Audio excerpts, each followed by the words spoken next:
Hürriyyət şairimiz Məhəmməd Hadi belə buyurur.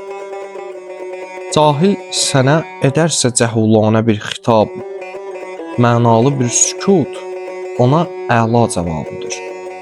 Yəni cahil olan şəxslərə, nadanlara, qanmazlara cavab verməmək ən böyük cavabdır. Çünki sən aqilsən, məsələnin mahiyyətindən xəbərdarsan. Onlar isə bilmirlər və bilmədiklərini də bilmirlər.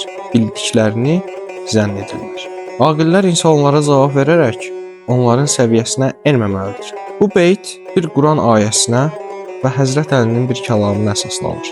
Furqan surəsində belə buyurulur. Rəhmanın bəndələri yer üzündə təvazökarlıq ilə gəzərlər və cahillər onlara xitab etdikdə, söz atdıqda onlar sadəcə salam deyib keçərlər. Yəni aqillər cahillərin sözlərinə baş qoşmaz, gərəksiz mübahisələrə girişməzlər. O atmacalara cavab verməyib, sadəcə salamatlıq arzu edib keçərlər. Və Həzrət Əli belə buyurur. Aqilin kəlamı qidadır, ruhu qida. Cahilə cavab isə sükutdur.